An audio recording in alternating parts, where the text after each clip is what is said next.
Troso, sebuah desa di Kabupaten Jepara, Jawa Tengah, terletak 15 km dari pusat kota Jepara. Sedikit berbeda dengan wilayah desa lainnya, Troso memiliki komoditas industri tenun yang cukup besar bernama Tenun Troso. Jadi tenun troso adalah sebuah mahakarya tradisional kerajinan tangan asli yang memang khusus dibikin di sebuah desa yang namanya Desa Troso.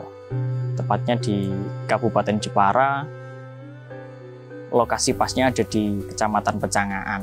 Kira-kira kalau dari pusat kecamatannya 1,5 km lah gitu. Di satu desa tersebut punya ciri khas di mana memang seluruh desa itu mata pencahariannya adalah menggantungkan dari home industri tenun ikat tradisional Troso. Tenun sudah menjadi bagian tak terpisahkan dari masyarakat desa Troso. Bahkan sudah dikenal sejak abad ke-15 bersamaan dengan masuknya Islam ke pesisir utara Jawa.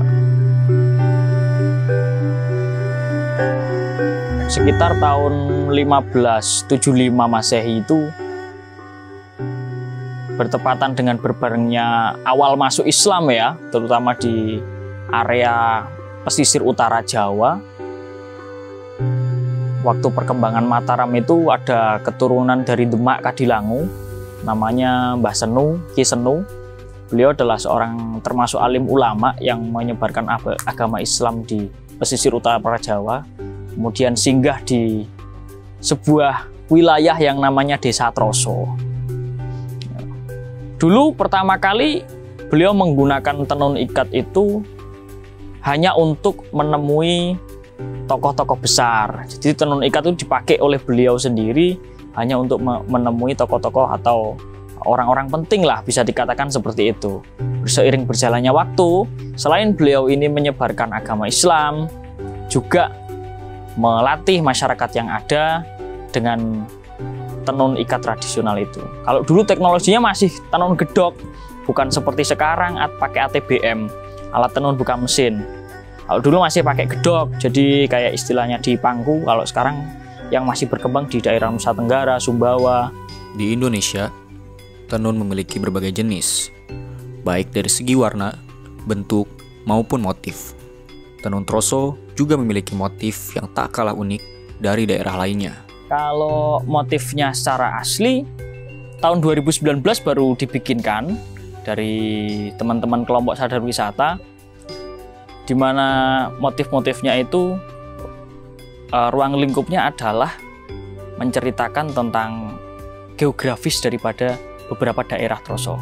Makanya ada namanya motif Nogosari, ada motif Belik, Boyolali, ada namanya motif Kedawung. Semuanya menceritakan tentang karakter local wisdom yang ada di dalamnya. Tentu di dalam motif yang sudah dipatenkan milik Troso itu tidak begitu rumit, karena hanya kombinasi daripada nirmana garis, nirmana titik, semua ada yang paling perubahan diagonal, lengkungnya berbeda, seperti itu saja. Sentra tenun sudah menjadi industri yang sangat penting di desa Troso. Hingga saat ini, tenun menjadi mata pencaharian utama masyarakat desa Troso.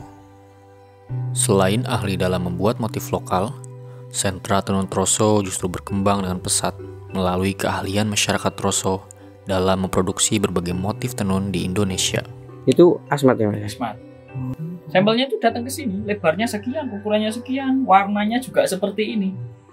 Karakternya juga, misalnya gini, ini ada jari-jarinya nih, dia jari-jarinya 5, udah kita 5.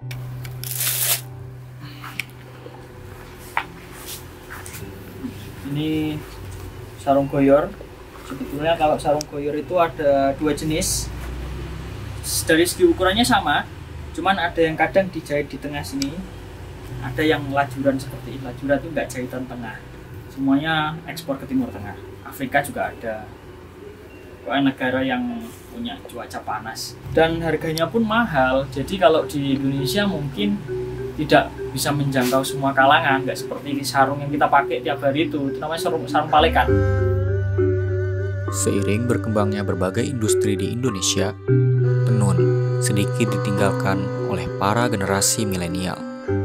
sebagian dari mereka memilih untuk bekerja dan berbisnis di bidang lain. Mereka menganggap tenun sebagai suatu hal yang kuno. Jadi sebelum investasi di Indonesia itu ditata dengan rapi, sebelum tahun 2014 lah kira-kira itu, para pemuda yang ada di Desa Troso yang mungkin usianya masih belia ya, kira-kira seusia SLTP, SLTA, itu kalau pagi sekolah, nanti sore pulang nyambi kerja. Artinya dia tetap menekuni ATBM, menekuni tenun, walaupun tidak semua prosesnya secara utuh.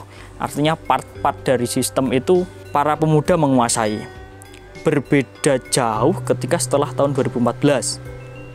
Itu para pemuda karena garmen pabrik-pabrik besar itu banyak yang masuk ke daerah Jepara, pada akhirnya tidak banyak ditemukan pola yang kayak dulu lagi gitu loh. Jadi pikirannya kalau habis lulus sekolah ya langsung kerja aja, tapi kerjanya yang kira-kira dia pakai ijazahnya itu. Gitu. Karena kalau kita di home industry kan nggak perlu pakai ijazah, kita hanya perlu pengalaman saja. Nah, itu yang kemudian banyak dikhawatirkan para orang tua, dimana jangan sampai keahlian ini hilang tanpa ada jejak karena para pemudanya tidak mau, istilah Jawanya, nguri-uri kebudayaan yang ada di Desa Troso ini.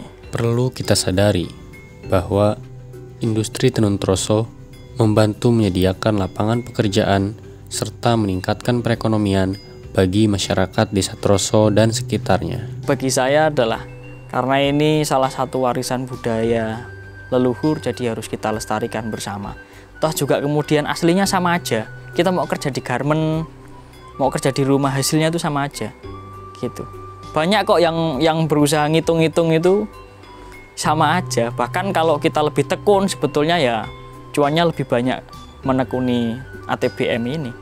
Begitu, jangan sampai kita lupakan semuanya. Tetap kita kawal bersama-sama. Jadi punya ide apa terkait dengan mungkin inovasi dari tenun Troso, jalankan aja. Jangan putus asa. Nanti pasti ada jalannya lah gitu. Tenun Troso tak hanya menjadi sebuah identitas kearifan lokal daerah, namun juga mendorong pertumbuhan ekonomi secara inklusif serta berkelanjutan dan memberikan kesempatan kerja produktif yang layak untuk semua.